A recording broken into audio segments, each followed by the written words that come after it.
kita dengan Imam Nawawi, dengan kitab Riyadhus Shalihinnya, kita sudah di bab tentang riba. Qala Imam An-Nawawi rahimahullah taala, nafa'ana Allahu bihi wa bi ulumihi wa bi ulumi masyayikhihi wa talamidatihi fid dharain amin. Sampai kepada bab taghlidhi tahrimir riba. Bab tentang taghlid. Taghlid itu penekanan yang sangat, mughalladah itu najis berat, jadi hukumnya itu kuat, ditekan, penekanan. Jadi, hukum tentang penekanan akan tahrimir riba, keharaman riba. Untuk dijelaskan dengan sejelas-jelasnya bahwasanya riba itu haram. Di dalam bahasa riba, kami himbau kepada siapapun, tata hati, mintalah kepada Allah keinsyafan. Kalau membaca ilmu dengan kekotoran hati, kekotoran jiwa, kesombongan, maka tidak akan ada manfaatnya untuk kita. Ini riba, ini urusan duit. Kalau kita tidak waspada dalam hal ini, maka kita akan sengsara. Maka mari kita camkan, kita renungi berikut ini. Apa yang difirmankan oleh Allah dan sabda Nabi, dan bagaimana perkataan para ulama tentang riba. Imam Nawawi cara memberi judulnya pun adalah dengan pengukuhan, penekanan tentang beratnya atau riba, keharaman riba. Seperti biasa Imam Nawawi rahimahullah ta'ala menukil atau mengutip, membawa firman Allah. Dalam hal ini beliau mengambil qala Allah ta'ala, firman Allah subhanahu wa ta'ala. Allah berfirman, alladzina ya'kuluna ar-riba la yakumuna illa kama yakumu alladhi yatakhabbathu syaitanu minal mas. Dzalika bi'annahum qalu innamal bai'u mithlu riba wa ahallallahu al-bai'a wa harrama ar-riba. Faman ja'ahu mau'izatun min rabbih fantaha falahu ma salaf wa amruhu ila Allah wa man 'ada fa ulaika ashabun nari hum fiha khalidun. Alladzina ya'kuluna ar-riba, mereka yang makan riba. Dan nanti bukan urusan makan saja disebutkan dalam hadis, akilahu wa mukilahu wa syahidahu wa syahidaihi wa katibahu. Semua yang ada urusan dengan riba ini. Mari kita dengar firman Allah dan hadis Nabi nanti dengan insyaf. Keluarkan dari kepentingan pribadi, kepentingan hawa nafsu kita. Kita semuanya pengen selamat urusan riba. Alladzina ya'kuluna riba, mereka itu yang makan riba. La yakumuna illa kama yakumul ladzi yatakhabbathu syaitanu minal mas. Sebagian ulama memaknai, menjelaskan bahwasanya nanti di saat dibangkitkan di padang mahsyar dari kubur mereka, orang-orang yang makan riba itu tidak akan bangkit dari kubur, tidak akan berdiri kecuali seperti orang kena mas syaitan. Orang kena jin, kena setan, gila. Jadi waktu bangun itu kelihatan gila, jadi ya orang semuanya tahu, aneh. Ya takhabbathu syaitan, telah dirusak oleh syaitan akalnya. Kalau orang tuh akalnya rusak tuh ya gila. Sebagian para ahli tafsir dengan khawatir beliau menjelaskan di dunia pun sudah ketemu sifat itu. Artinya di dalam menjalani hidup tidak akan baik. Ada aja permasalahan di dalam hidupnya yang berurusan dengan riba. Artinya sudah kayak orang gila. Sesaat ini yang tidak baik. Anak, istri, itu apa? Ada masalah karena dia berurusan dengan riba. Kalau bangkit dari buku kubur jelas dalam keadaan dia menyedihkan. Padahal dulu kelihatan orang kaya raya di dunia, Masya Allah, dihormati sana sini, tapi bangkit dari kubur seperti orang gila. Terhinakan. Kenapa demikian itu? Dzalika bi annahum qalu, mereka itu ya karena mereka waktu di dunia itu berkata, innamal bai'u mithlu riba.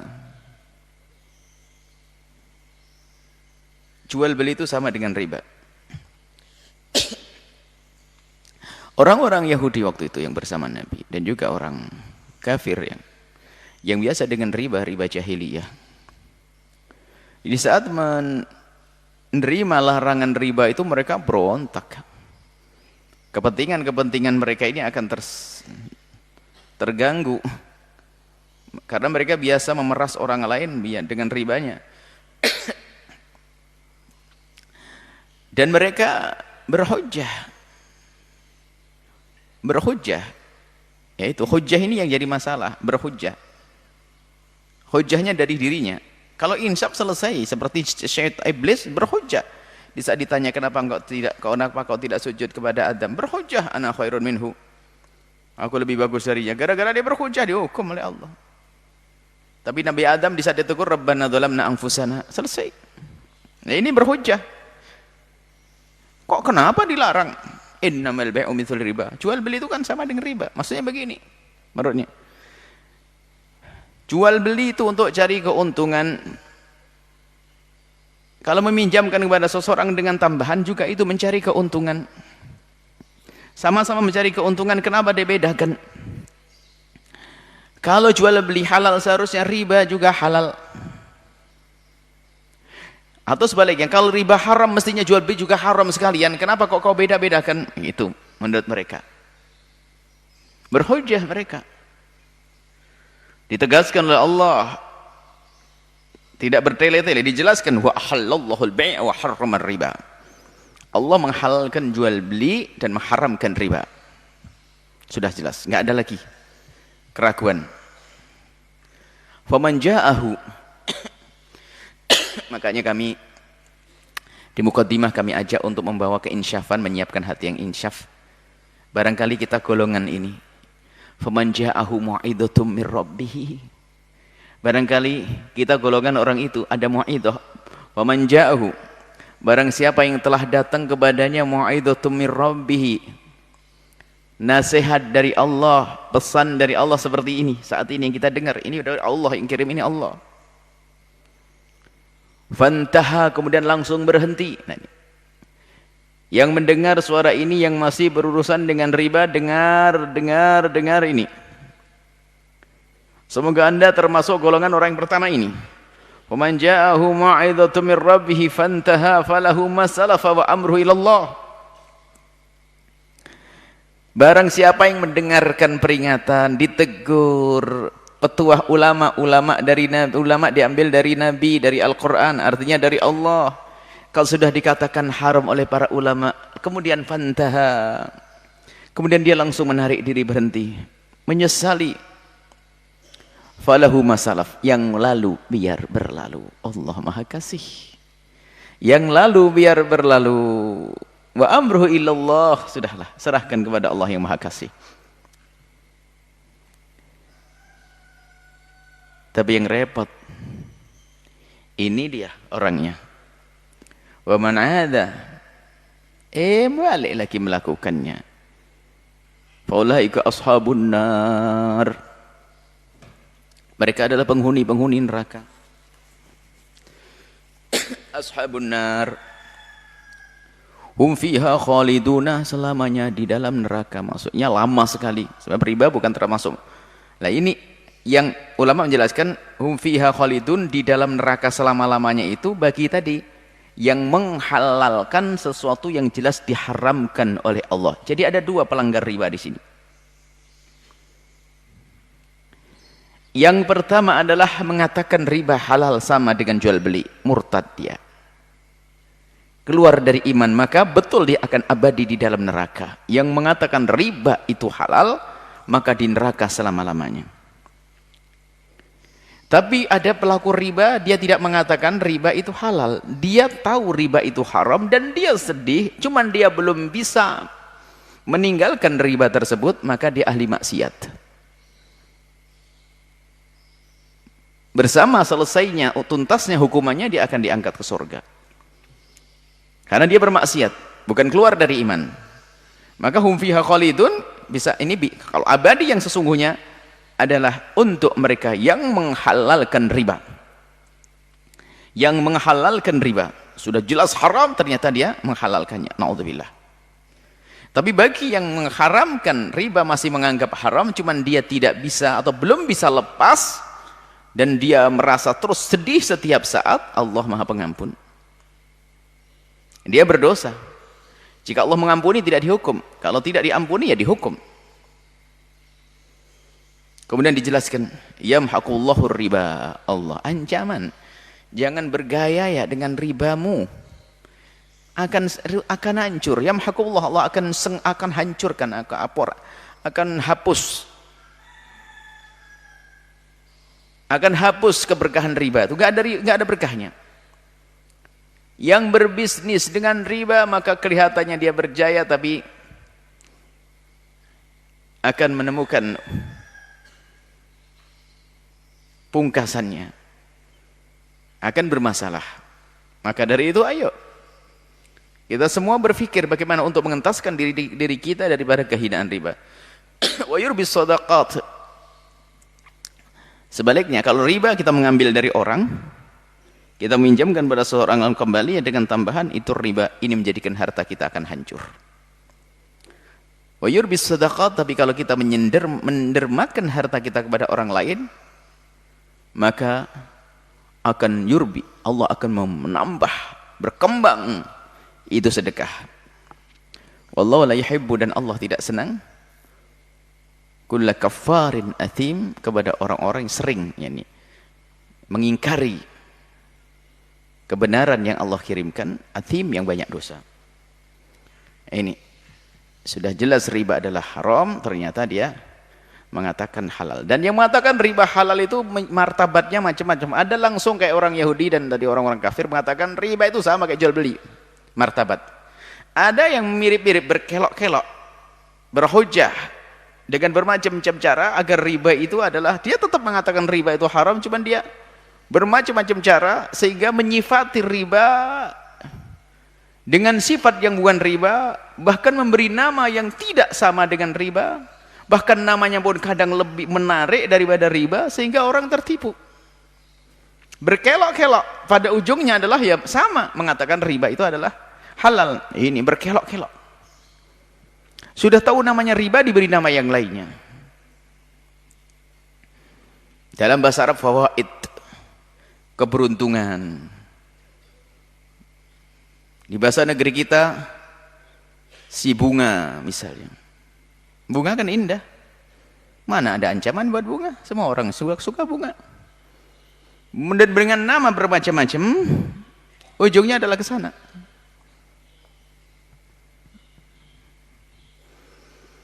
Nah ini marilah, maka membaca ini perlu keinsyafan. Kalau tidak pakai insyaf nggak ada guna, akan berlalu ilmu begitu saja. Insyaf, begitu pedihnya hukuman dari Allah Subhanahu wa taala. Innal ladzina amanu wa amilus solihati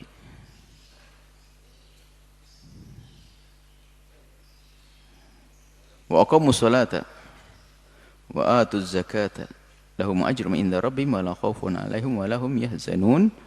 Itu lanjutan ayatnya ya. Lanjut aja. Wahai orang-orang beriman lain, yang disuruh adalah orang beriman. Wahai orang-orang yang beriman Anda, hei orang yang beriman, ini penjagaan dari Allah. Sudah beriman, punya amal soleh, senang sedekah, bangun masjid, bangun madrasah, bangun pesantren, bangun program-program keagamaan, wa aqamus sholata, dan sholat juga Masya Allah rajinnya luar biasa, tidak hanya sekadar sholat fardu, sunnahnya pun tidak bisa dihitung. Wa atau zakata, dan zakatnya pun juga tidak pernah ketinggalan bayar zakatnya. Ketahuilah mereka itulah hum ajruhum inda rabbihim, mereka akan dapatkan pahala dari Allah, pahala dari Allah. Wala khaufun alaihim walahum yahzanun, maka dia menjadi hamba yang tidak ada takut dan tidak akan susah nanti. Karena dia menjadi kekasih Allah, enggak akan ada azab turun kepadanya.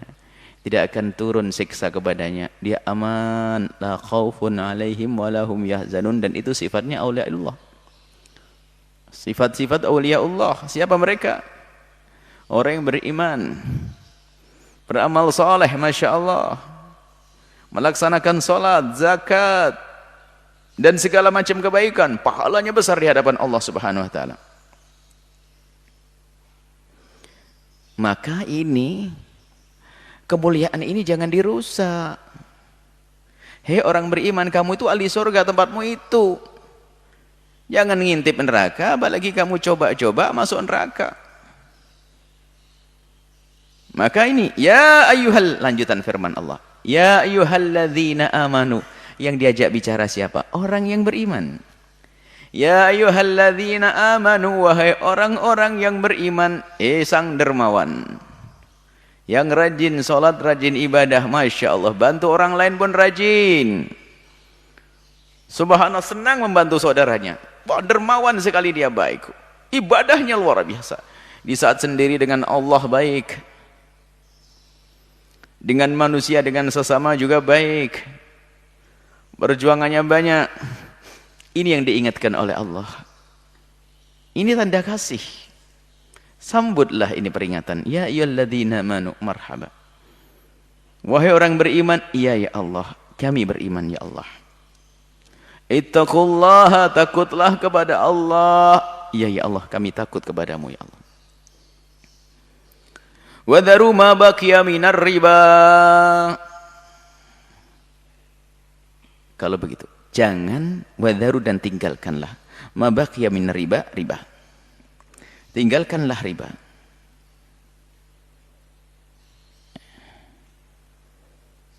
Wadharu ma baqiya minar riba. Kalau memang kau benar-benar beriman dan rindu surga, dan kamu sudah pangkatmu itu tinggi ahli surga, maka jangan kau rusak ini pangkat. Wadharu ma baqiya minar riba. Maka tinggalkan riba. Jangan berurusan dengan riba.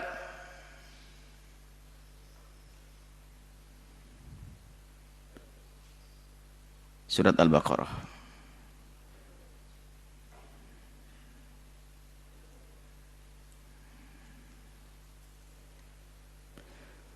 Dan kalau dilanjutkan ayatnya nanti, kita tambahkan, di sini tidak disebutkan tentang ancamannya. Fa illam taf'alu, kamu sudah menjadi ahli surga kok, orang yang dapat kabar gembira akan masuk surga kalau kamu melakukan riba. Kalau kamu tidak meninggalkan riba, fa illam taf'alu, jika kamu tidak melakukan itu semuanya, tidak meninggalkan riba, fa'dzanu biharbin minallahi wa rasulihi. Allah, tidak ada ancaman lebih besar daripada ancaman di dalam riba. Dosa-dosa yang lain ancamannya Allah menghukum begini, ini tidak, mengajak soal ancaman perang dengan Allah. Ini perang dengan Allah pasti kalah. Bahasanya fa'dzanu biharbin minallahi wa rasulihi. Taglidnya di sini, pengukuhan tentang keharamannya ini. Artinya siapapun yang berurusan dengan riba itu seolah-olah nantang Allah, ngajak perang. Bisa menang kita? Ya enggak mungkin lah, Allah yang maha kuasa hancur. Artinya apa? Bisa dimaknai bahasanya berarti kamu daftar hancur, ngelawan Allah, ngajak perang Allah, kamu pasti kalah. Ini ahli iman. Mungkin ada berkata, orang kafir kok nyantai-nyantai saja. Oh, itu jatahnya bukan di sorga. Kebaikan-kebaikan yang Allah berikan di dunia, kemudian dia terus berkembang dengan kemaksiatannya, itu adalah seperti beban agar dia nyungsep ke neraka yang paling dalam. Jangan ngiri dengan mereka untuk masuk neraka. Kalian tuh ahli iman, dari sebut ya ayyuhalladzina amanu. Sudah jadi ahli amanu kok ngelihat orang kafir, kenapa orang kafir kok bisa pakai riba, kok berjaya terus, orang terkaya di dunia adalah pakai riba dan sebagainya. Itu dunia, di akhirat nggak dapat apa-apa. Ini ahli iman. Jangan ngajak perang Allah.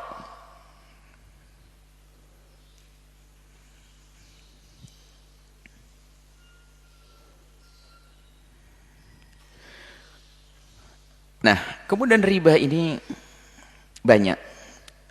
Ada riba yang kemarin kita singgung, ada riba fadl, ada riba nasi'ah, ada riba yad, ada amwal ribawiyah, harta riba, makanan dengan makanan yang sama harus mithlan bimithlin, tidak boleh lebih. 1 kilo kurma tidak boleh dijual dengan 2 kilo kurma, biarpun yang satu bagus satu jelek, nggak bisa.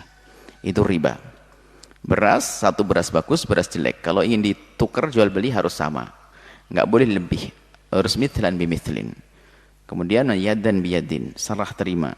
Kemudian juga riba nasi'ah, nggak boleh akadnya itu seperti jual beli emas, akadnya adalah tertunda. Jadi ada riba nasi'ah, riba fadl, riba yad. Kemudian ada yang tidak disebut di hadis Nabi tapi disebut dalam hadis yang lain lagi, ya, yaitu riba jahiliyah. Termasuk itu riba qard. Yang selama ini dibahas kebanyakan riba qard, padahal riba tidak hanya riba qard saja. Ada riba-riba yang lain, ada riba tadi yad. Maka jual beli emas harus kontan pembayarannya. Jual beli emas harus kontan pembayarannya. Kalau kita tukar emas dengan emas ke toko, nggak boleh lebih, harus sama bebannya.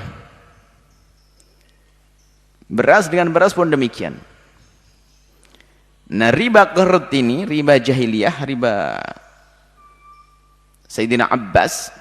Jadi ada riba jahiliyah. Riba jahiliyah itu bunyinya begini. Ada orang pinjem, karena dia nggak bisa bayar, mengatakan, beri waktu kami, nanti saya tambah. Beri kepada kami waktu, nanti saya tambah. Ini adalah riba akhir. Andainika aziduka fi malika. Akhir, kasih tempo, nanti saya tambah. Berarti tambahannya ini karena tempo. Jadi ada tambahannya.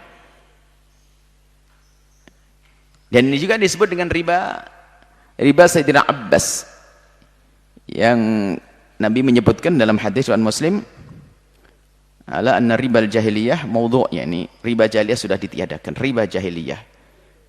Jadi ada riba jahiliyah, wa awwalu riban adauhu riba Al-Abbas. Pertama riba yang Nabi memulai dari keluarga beliau, karena Sayyidina Abbas itu adalah kaya. Dan waktu itu belum ada syariat menjalankan sesuatu dengan riba.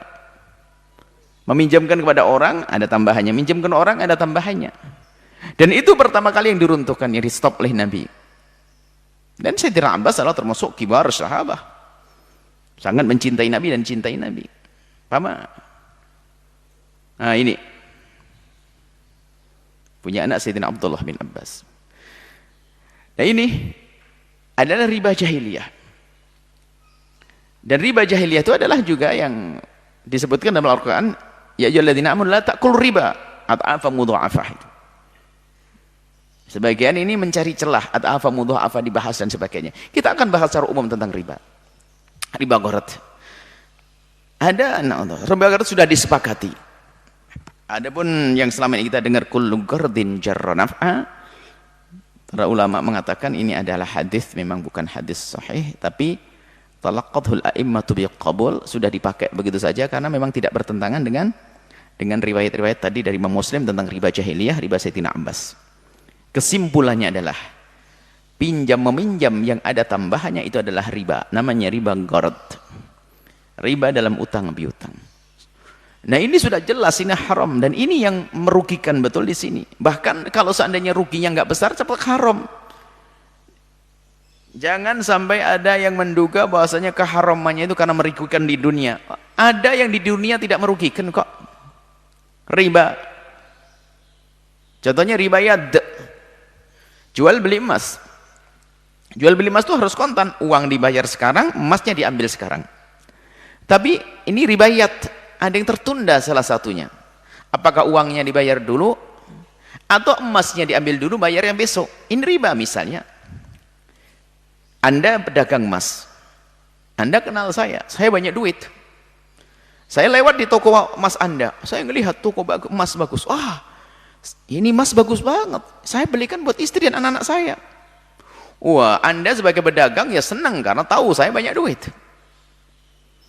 Cuman saya bilang, saya nggak mau duit. Kata Anda apa? Oh nggak apa-apa, ambil saja dulu. Sudah, ambil, selesai. Berapa ini harganya gini-gini ini? Kwitansi tinggal bayar. Saya ambil emasnya. Besok saya bayar. Dia untung, saya juga untung dapat barang bagus. Ini kan tidak ada yang dirugikan, tapi haram karena transaksi semacam ini. Jadi urusan riba itu urusan patuh kepada Allah. Biarpun tidak dirugikan seseorang, tetap haram. Apalagi ada tambahannya. Tambahnya 0, sedikit banget. Biarpun sedikit, sedikit demi sedikit jadi bukit. Riba di dalamnya. Dan itu haram yang diancam tadi. Gak perlulah kita banyak berhujah, berkelok-kelok begitu. Mungkin Anda pernah mendengar ini. Gak usah ditutup-tutupi karena ini adalah. Kalau Azhar, universitas besar. Secara umum lembaga Azhar, termasuk perkumpulan buhusnya, sudah 30 tahun yang lalu dengan jelas hampir disepakati, bukan ulama, bahwasanya riba gerd tadi adalah haram, sudah jelas itu. Muncul selalu 1-2, dan memang di sana adalah orang besar disebut sebagai ulama. Bahkan mungkin mendengar yang Syekhul Azharnya juga waktu itu pernah punya fatwa yang berbeda. Ini berbeda dengan pendahulunya. Tentunya kita itu jangan nuruti hawa nafsu. Wah, ini ada pecelah. Ini hawa nafsu sudah. Ini pendapat yang nggak perlu dianggap. Karena apa? Ini bertentangan dengan kebanyakan yang sudah jelas. Kemudian setelah itu apa? Dia berpendapat, kemudian dibantah oleh yang lainnya, dan pendapatnya memang lemah. Bermacam-macam hujah yang menghalalkan bunga bank itu. Yang menghalalkan bunga bank itu hujahnya macam-macam. Tapi ujung-ujungnya adalah hujah yang lemah. Di antaranya mengatakan bahwasanya, ini di antaranya coba, kalau kita cermati, kita berpikir sejenak dengan cerdas. Tidak cerdas-cerdas amat deh. Sebagian beralasan, itu adalah apa yang diberikan oleh bank itu tidak lain adalah seperti pembagian daripada hasil yang selama ini dijalankan oleh bank. Karena uangmu ada di bank, maka karena ada hasilnya, maka ada bunganya. Itu bangga nikmati bunga itu karena itu bagian daripada hasil perbankan di bank tersebut. Masya Allah, itu hujannya. Orang langsung terima, oh iya juga sih, bahkan bisnis. Baik, sekarang pertanyaannya kepada beliaunya ini kita balik. Saya pinjam ke bank, kenapa saya bangkrut kok dimintai ayo bunga? Ayo, saya bangkrut, saya pinjam bank untuk bisnis, bangkrut nyungsep, kenapa kok malah disita tanah saya, jaminan saya? Itu ini seharusnya melihatnya yang lengkap dong. Kalau urusan untung, kalau bagi hasil dalam Islam itu kan, kalau namanya bagi hasil, rugi ditanggung bersama dong. Kenapa saya dipaksa untuk membayarnya, sementara giliran di banknya adalah, oh ini adalah hasil, boleh kau ambil. Tapi giliran kita juga begitu. Kenapa kita harus, kalau bangkrut misalnya mungkin kalau kita lagi untung, hujahnya sih, iya itu kan bagian dari keuntunganmu kan, kamu untung kan, iya, masa untung nggak bagi-bagi dengan bank yang minjami, iya, tapi yang bangkrut, ayo mau apa coba? Arti ini untuk melihat bahasanya ini memang nggak benar ya dari sisi ini, jangan dilihat dari banknya yang selalu ada uang, kemudian orang yang pinjam kemudian untung, ada yang nggak untung, nyungsep dia.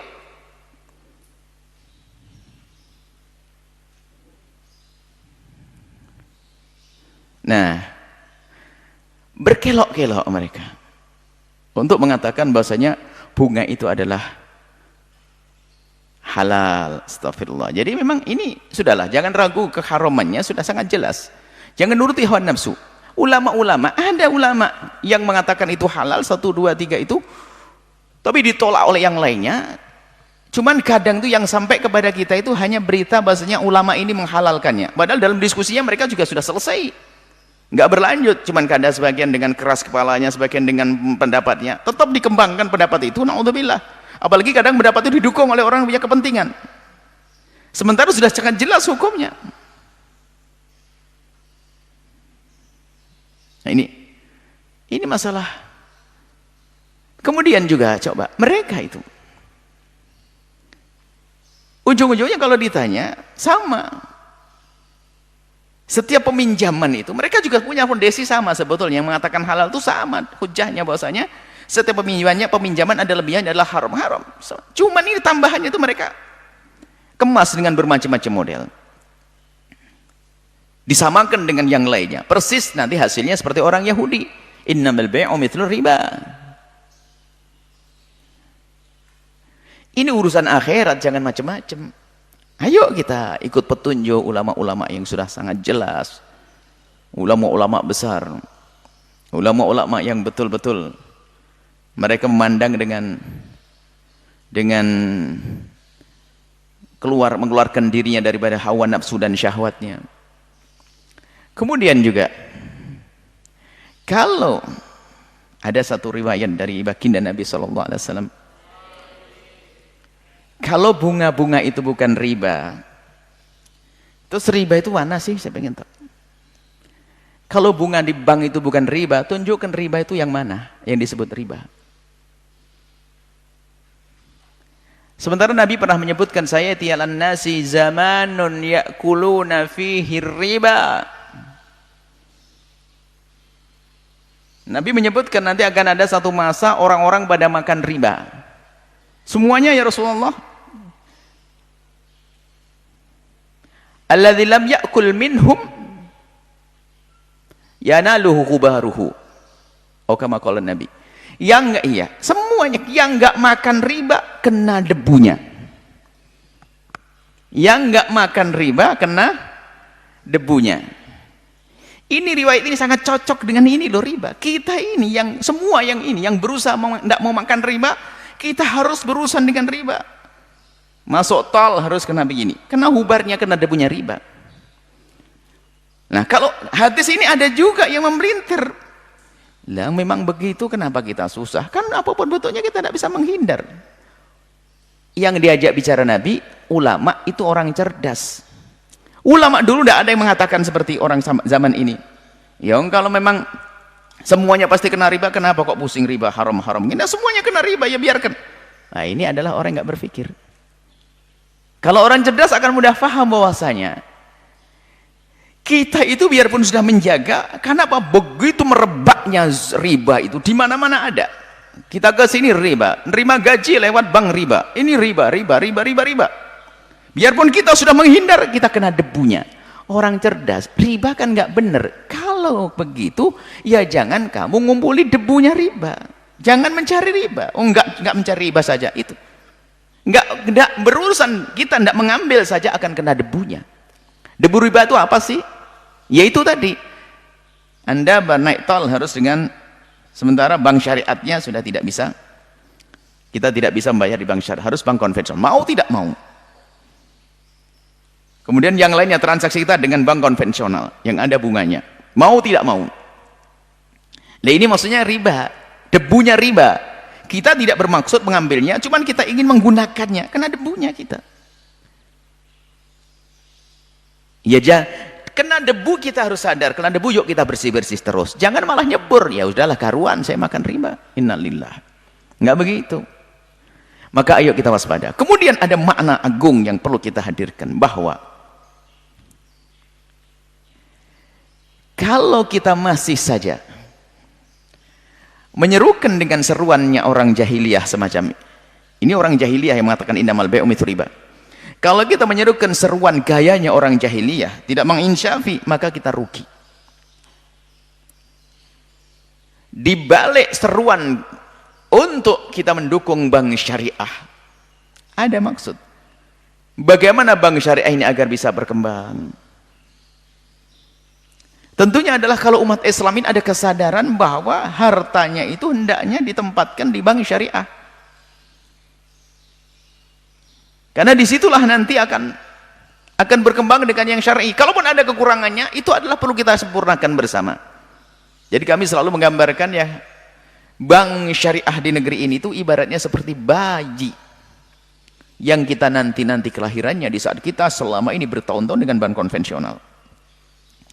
Lahirlah bayi itu namanya bank syariat.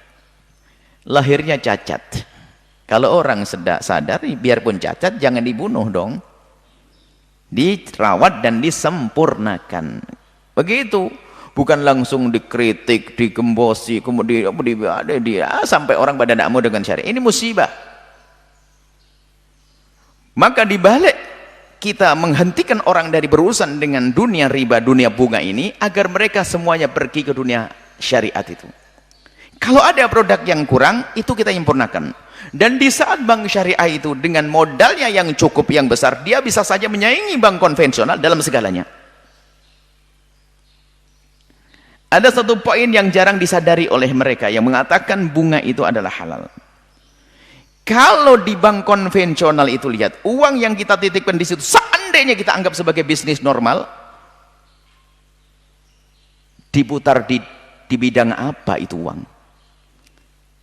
Coba, diputar di dalam dunia bisnis seperti apa itu? Ini yang nggak pernah dicermati. Nggak urusan haram ini.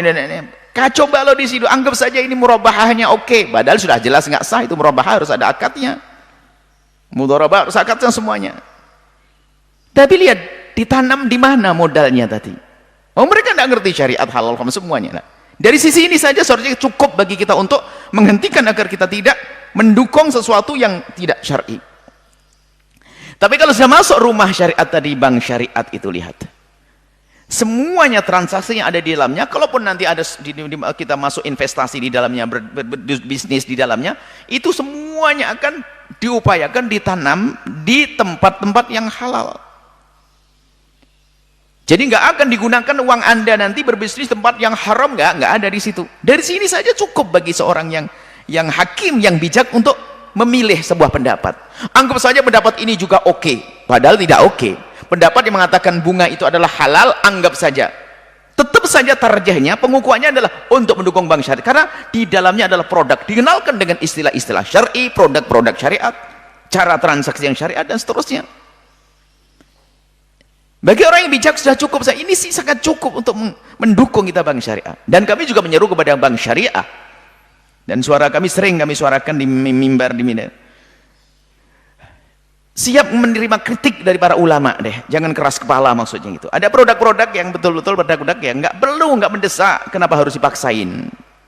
Ini saya dukung, kami mendukung bank syariah, tapi harus dengar kritik.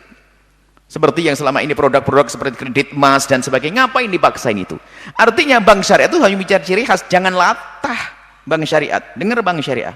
Jangan Anda latah niru produk bank konvensional. Bank konvensional buat produk ini Anda ikut. Anda lihat, perlukah umat dengan produk ini atau tidak? Kalau tidak perlu, ngapain ikut-ikutan? Kan begitu. Jangan gampang latah ngikuti produk konvensional hanya karena Anda lulusan konvensional. Nggak bisa begitu, harus penekanan pada penjagaan bersyariat penting. Jadi inilah yang kami maksud, bahwasanya ayo kita peduli kepada umat ini dengan cara kita mengarahkan mereka kepada yang lebih baik. Kalau orang masih berurusan dengan konvensional, di sana itu bisnis itu diputar di yang nggak jelas. Kalau di bank konvensional, ada seorang buat perusahaan minuman keras, apakah dilarang? Dia minjem untuk perusahaan minuman keras, ya boleh. Saya akan buat gedung untuk apa? Prostitusi, pelacuran, boleh. Saya ingin bodoh, boleh. Yang penting bayar, kan begitu. Ayo.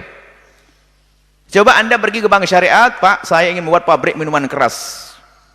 Saya mau akad dengan Anda, bagaimana kalau murabahah? Atau bagaimana? Anda bangunkan nanti untuk saya bakal, ya nggak kira boleh. Nah ini loh maksud kami, inti merindukan umat kepada syariat. Makanya fatwa yang mengatakan bunga itu adalah halal adalah fatwa yang sempit sekali pandangannya, sempit sekali. Kami ikut ulama. Kalau ada satu orang dikatakan orang besar, urusan.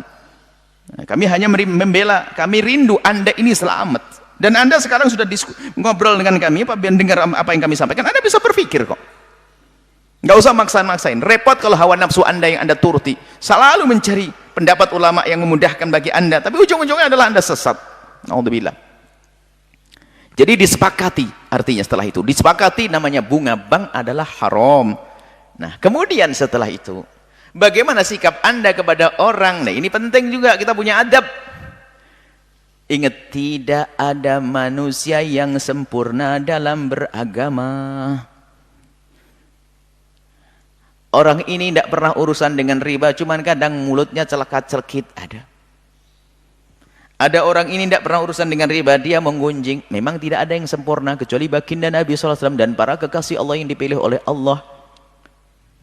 Artinya bisa jadi orang yang saat ini berurusan dengan riba, dengan bunga tadi, ternyata dia adalah orang yang lembut hati, suka membantu orang lain, sehingga dia terjerumus dalam riba karena lembut hatinya, mungkin Dia tidak lega kalau orang itu cari pinjaman susah, tapi kalau saya gampang, biar saya jadi korban, saya pinjam tidak apa-apa, biar nanti yang penting dia bisa. Nah ini kan maksudnya niat baik, hati baik, tapi tetap dosa.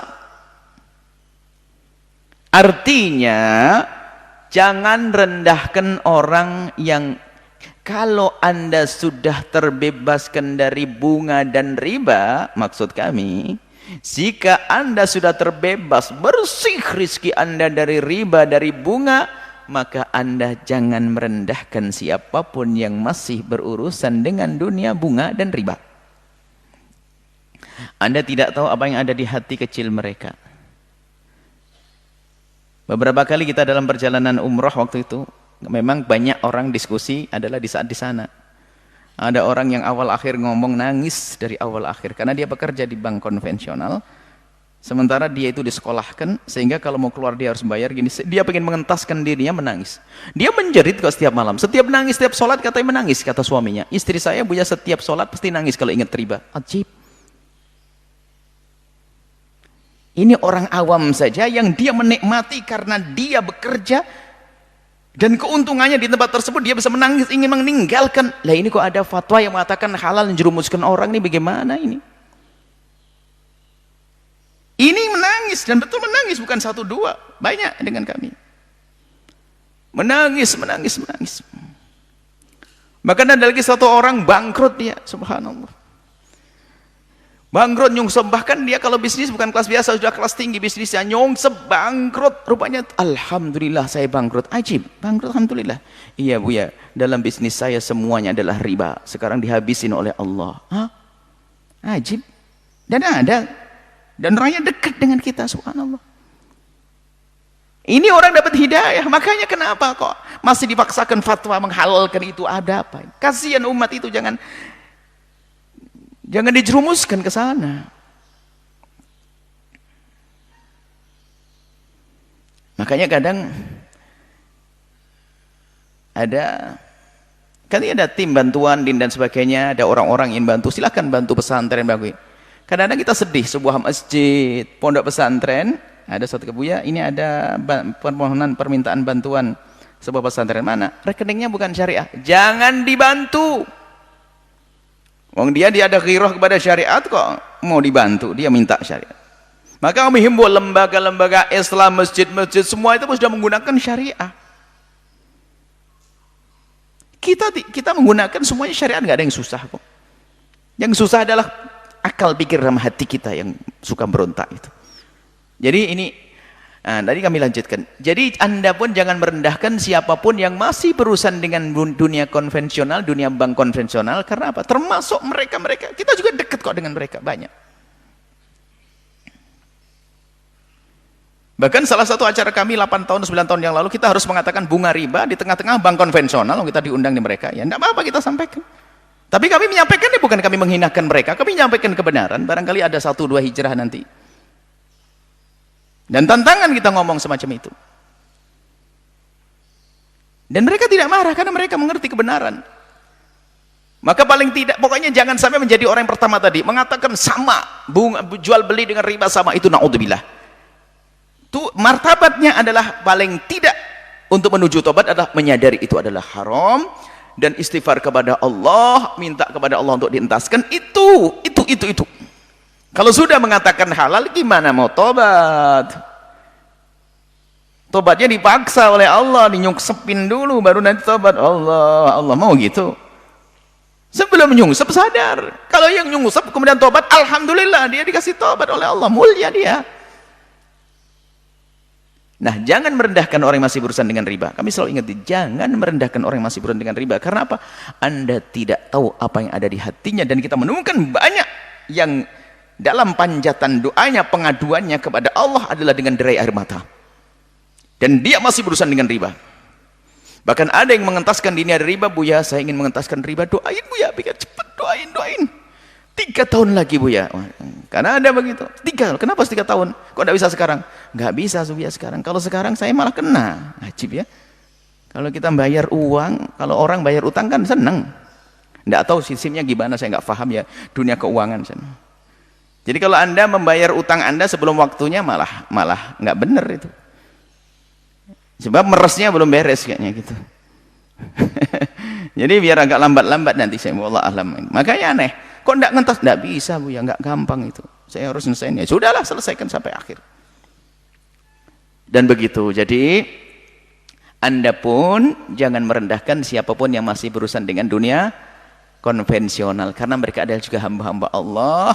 Ingat, tidak ada yang sempurna dalam beragama. Maka rambu-rambu, tidak ada yang sempurna dalam beragama itu untuk kita mandang orang lain dengan hati yang lapang. Maksudnya tidak mudah mencaci.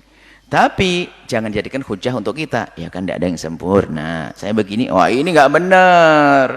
Kalau kita sadari, saya ingin berusaha untuk semaksimal mungkin menjauhi riba, menjauhi gunjing. Tapi maksud kami, kalau memandang orang lain, jangan memandang dari sisi negatifnya. Bisa jadi mereka menjadi kekasih Allah. Dan ada. Mereka di dunia konvensional tuh, wah, bisnisnya gede. Ini terjadi 5 tahun yang lalu. Dia berusaha untuk hijrah. Setelah tuntas, syukuran dia. Syukurannya nggak tanggung-tanggung. Syukurannya dia tidak membagi-bagi rezeki kepada fakir miskin per orang, tidak tahu berapa juta. Saking senangnya, ajib. Wah ini nikmat. Padahal dia adalah konvensional lah. Maksud kami itu adalah anda yang mendengar suara ini dan Anda masih berurusan dengan dunia konvensional yang ada bunganya, jadilah Anda seperti orang itu. Di saat terentaskan dari riba, senang dan malah bersedekah lebih banyak lagi dan diberkahi hidupnya.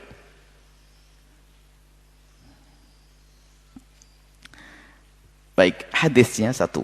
Ammal hadithu fakathiratun fis sahihi masyhuratun. Adapun hadis-hadis tentang riba banyak. Hadis-hadis sahih dalam kitab sahih masyhuratun, sangat masyhur. Wa minha, di antara adalah hadithu Abi Hurairah, hadis Abi Hurairah as-sabiqu fil babi qablahu, yang sudah disebutkan di bab sebelumnya tentang 7 yang mubiqat, yang menghancurkan orang, di antara adalah makan riba. Cuma di sini akan disebutkan Imam Nawawi. Jadi kalau ngambil hadis bukan asal. Setelah orang faham bahwasanya riba itu adalah haram, beliau mengutip hadis, siapa sih yang kena dosanya nanti? Wa an Ibnu Mas'udin, dari Sayyidina Abdullah bin Mas'ud radhiyallahu ta'ala anhu, qala, beliau berkata, la'ana, Allah mengutuk. Artinya mendoakan tidak berkah. Karena memang ini hal yang tidak baik. Akilar riba, orang yang makan riba. Oh, ngambil riba dimakan. Wa mukilahu, ngasih ke orang lain. Dia nggak makan. Oh, saya nggak makan. Saya kasihkan pondok. Oh, sama aja, ente mukilahu yang ngasih makan. Mukilah. Saya nggak makan, tak kasihkan anak saya. Mukilah yang ngasih makan.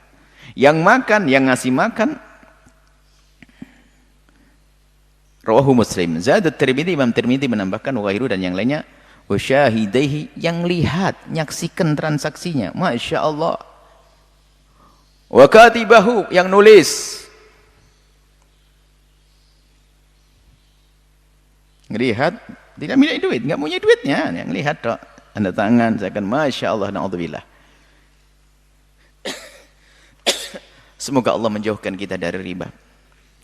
Dan semoga yang mendengar suara ini, menyaksikan acara ini, kalau besar bisnisnya karena riba, semoga di esok hari dimudahkan untuk hijrah. Yakin Allah lah penolong yang sesungguhnya. Dan semakin berkah bisnisnya, diampuni. Yang lalu berlalu, jangan khawatir. Kalau Anda tobat, Anda berhijrah, selesai. Dosa yang lalu diampuni, urusan riba. Jangan ragu, Allah Maha Kasih, makanya cepat bergegas sebelum malaikat Israel dikirim kepada kita. Na'udzubillah. Dan siapapun berurusan dengan riba, apakah makan riba, memberi makan, menyaksikan, menulis, hati-hati. Anda dapat bagian sama. Kongsi dalam kemaksiatan, kongsi dalam kehinaan, Anda akan dihinakan. Semoga Allah muliakan Anda dengan pertobatan, dengan kesadaran, dan semoga Allah mengampuni semuanya. Khususnya yang masih berurusan dengan riba, khususnya yang punya fatwa menghalalkan bunga, Allah semoga berikan hidayah kepada mereka. Karena mereka kepleset dalam fatwanya, mereka terjerumus dalam fatwanya. Dan dia adalah manusia, dan dia umat Nabi Muhammad. Kita doakan semoga Allah memberikan hidayah. Dan yang masih berurusan dengan riba, yang tertipu dengan fatwa-fatwa semacam ini, semoga juga amini, Anda jangan mengelak dengan hati Anda. Semoga, karena ini mengamini orang banyak. Anda yang berurusan dengan riba, semoga Allah mengentaskan Anda dari bunga-bunga ini. Allah muliakan Anda. Mengganti dengan modal yang halal, lebih banyak, lebih bersih, insyaAllah. Dan semoga Allah mengampuni semuanya. Wallahu a'lam bissawab.